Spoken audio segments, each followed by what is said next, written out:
Aujourd'hui, intéressons-nous au James Bond tricolore. J'ai nommé OSS 117, pour vous servir. Notre bon vieux Hubert Bonisseur de la Batte. Ramené à la vie et popularisé par Jean Dujardin en 2006, OSS 117 est à la base une série de romans d'espionnage créée en 1949 par l'écrivain français Jean Bruce. Elle suit les aventures d'un agent secret américain descendant d'une vieille famille française et compte au total plus de 250 volumes. J'écoute. Il a été mis à l'écran dès 1957 sous les traits d'Ivan Desny, un acteur suisse décédé en 2002. Deux autres films ont été réalisés dans les années 2000 par Michel Hazanavicius avec Jean Dujardin dans le rôle principal. Il s'agit de comédies d'espionnage sur un ton plus libre que les films antérieurs et ne se plaçant pas dans la continuité de ceux-ci, ce sont surtout des parodies. Habile. C'est OSS 117, le Carnet d'espions qui nous intéresse. Au casting, Jean Dujardin et Bérénice Bejo, bien sûr accompagnés de nombreuses têtes d'affiche. Nous sommes en 1945, à la fin de la Seconde Guerre mondiale.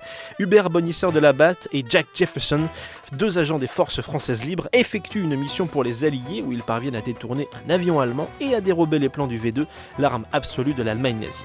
10 ans plus tard, la France vit sous la 4ème République et les choses vont très mal au Caire, à la suite du coup d'état du général Nasser. C'est là qu'intervient OSS 117. Votre contact vous attendra à l'aéroport du Caire, devant la MapMonde. Procédure habituelle. Procédure habituelle.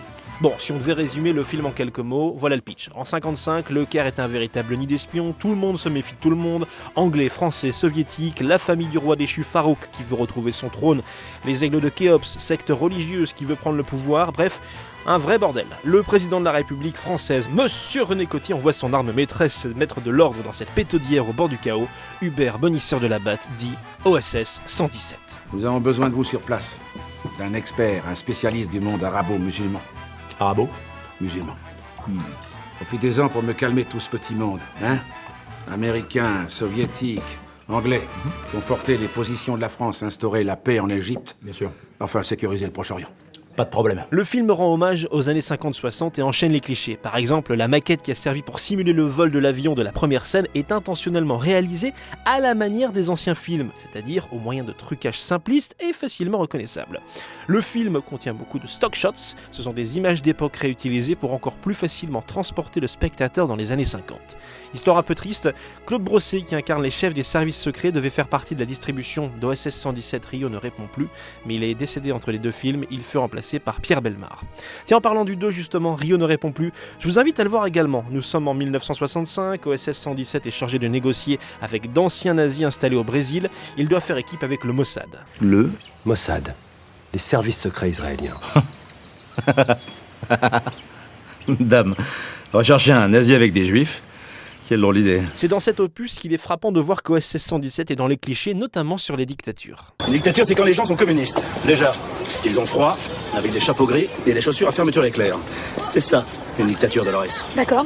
Et comment vous appelez un pays qui a comme président un militaire avec les pleins pouvoirs, une police secrète, une seule chaîne de télévision et dont toute l'information est contrôlée par l'État? J'appelle ça la France, mademoiselle. Et pas n'importe laquelle. La France du général de Gaulle. OSS 117, le Carnet d'espions et Rio ne répond plus, deux films inséparables avec une préférence pour le premier. D'ailleurs, les fans vont être ravis. Jean Dujardin reprend le costume pour un troisième opus, alerte rouge en Afrique noire, et tout est dit dans la bande-annonce. Je m'appelle Hubert Bonisseur de la Batte. Je voulais vous souhaiter à tous une très belle et heureuse année 1981. Ah, vous étiez là? Si vous aimez les animaux, les femmes frisées et les hélicoptères, retrouvez-nous le 3 février 2021. À bientôt. À tantôt. OSS 117, à vos DVD et VOD pour vous les regarder, plaisir garanti.